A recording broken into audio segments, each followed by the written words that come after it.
अस्सलाम वालेकुम, welcome to my YouTube channel. मेरा नाम बदर है और इस वीडियो में हम असाइनमेंट नंबर 1 जो कि है BIF 101 की उसको डिस्कस करेंगे। तो चैनल पर न्यू हैं तो इसको सब्सक्राइब कर दें और बेल आइकन दबाना ना भूलें। और इसकी जो असाइनमेंट की ड्यू डेट है वो है 31 मई 2023।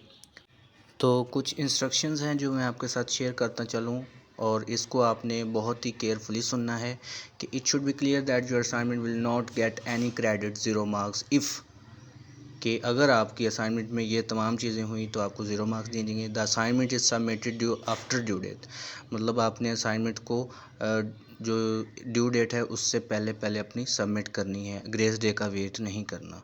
ठीक है। The submitted assignment does not open और फाइल इज़ करप्टेड, अगर आपकी फ़ाइल करप्ट है, ओपन नहीं हो रही, तो उसके भी आपको मार्क्स नहीं मिलेंगे। द असाइनमेंट इज़ कॉपीड, अगर आपने कहीं से कॉपी की है फ्रॉम अदर स्टूडेंट और डेटो कॉपी फ्रॉम हैंड आउट और इंटरनेट, तो आपने अगर एज इट इज़ कॉपी कर लिए इंटरनेट से या हैंड आउट से कहीं से भी, तो वो प्लेजरिज्म शो होगी, तो आपको मार्क्स नहीं मिलेंगे। Submit your solution within due date, don't wait for the grace day. Okay, आपने ग्रेस डे का वेट नहीं करना, ड्यू डेट से पहले पहले अपनी जो है सोल्यूशन वो आपने सबमिट करवाना है। Grace day is given only if there is any problem with LMS on due date, अगर ड्यू डेट में कोई LMS में इशू होता है तो तब आपको ग्रेस डे दिया जाता है, अदरवाइज़ वो आपको ग्रेस डे नहीं देंगे। ठीक है, तो आपने इन इंस्ट्रक्शन को बहुत गौर से पढ़ना है और इन पर फोकस करके अपनी जो है वो असाइनमेंट तैयार करनी है। तो अब चलते हैं क्वेश्चन की तरफ। क्वेश्चन टाइटल है कि how many chemical component are there in DNA, कि DNA में कितने केमिकल कंपोनेंट्स होते हैं। And what are the chemical bond that connect each of the component in DNA, और कितने केमिकल बॉन्ड होते हैं जो DNA में होते हैं मतलब।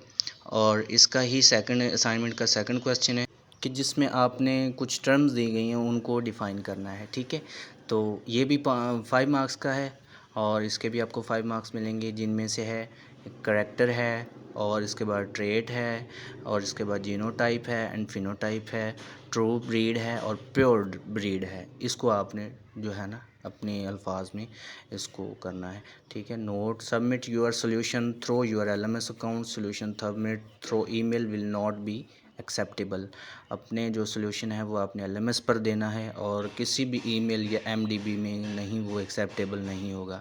ठीक है, तो ये आपने डेडलाइन से पहले पहले, जो कि डेडलाइन इसकी है उससे पहले पहले इसको सबमिट करना है। तो इसके लिए मैंने आपके लिए एक सोल्यूशन बनाया है आपकी हिंट के लिए, तो वो मैं आप लोगों से शेयर करना चाहूँगा। तो सॉल्यूशन जो है वो MS वर्ड में है और आपने भी पहले MS वर्ड में ही अपनी जो असाइनमेंट है उसको सबमिट करवाना है और उसी में ही आपने सब कुछ लिखना है।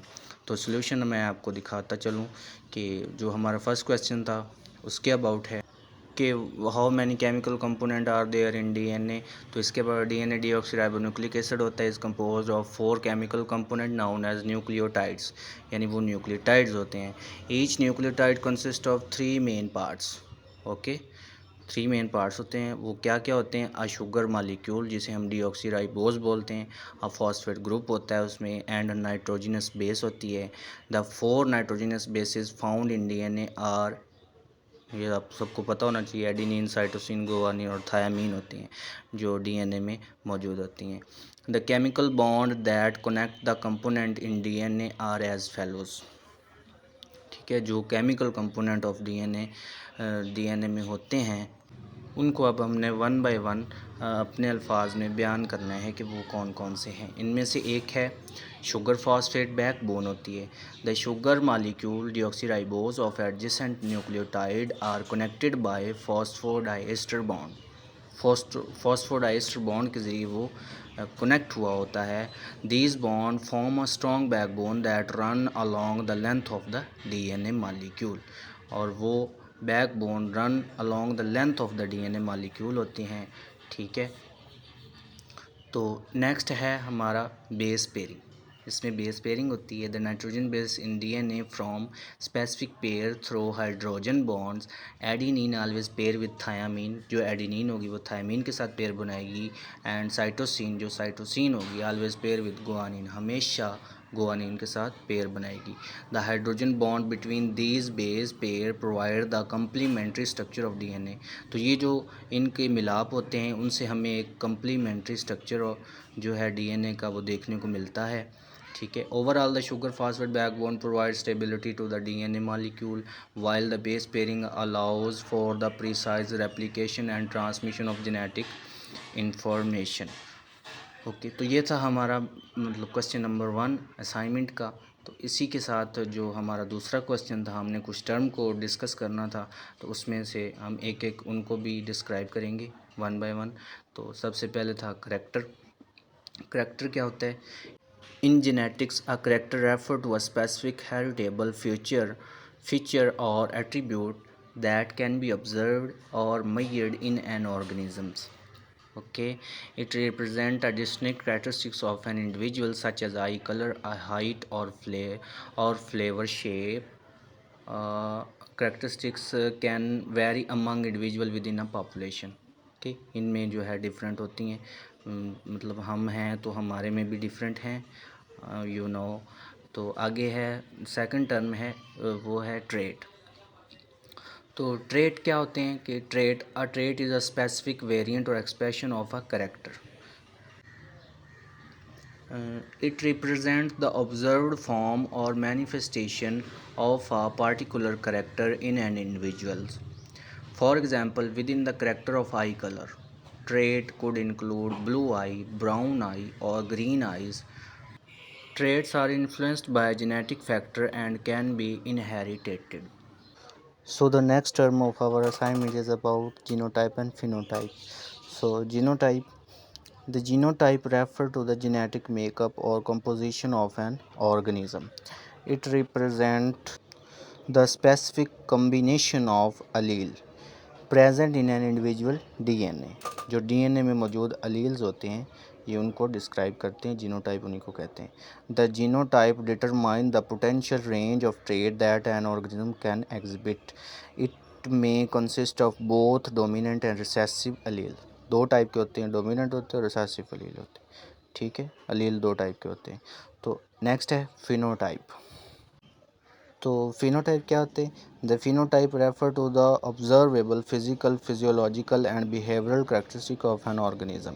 It is the result of the interaction between an organism genotype and the environment. The phenotype represents the expressed trait or feature that can be directly observed or measured, such as eye color, height, or hair texture. True breed and pure breed. True breed, a true breed refer to a group of individual that have the same genotype of a particular trait. जिसके पास same genotype होती है किसी एक ख़ास trait के लिए। These individuals are homozygous for the trait, meaning they possess identical alleles for the specific trait. When true breed are crossed with each other, their offspring will also exhibit the same trait consistently. Next term is a pure breed. The term pure breed is often used synonymously with the true breed. It refers to a population or group of organisms that are consistently bred for several generations, maintain a specific set of characteristics. Pure breed are often associated with specific dog breed or livestock breed, where individuals within the breed share similar trait and conform to specific breed standards.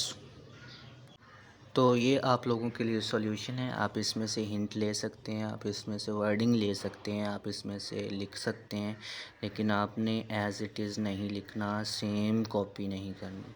Same copy का आपको नुकसान होगा और फिर marks आपके कटेंगे। मैंने आपको हिंट दे दी है, अब आप इसमें थोड़ी सी सर्च वर्क अपना करें।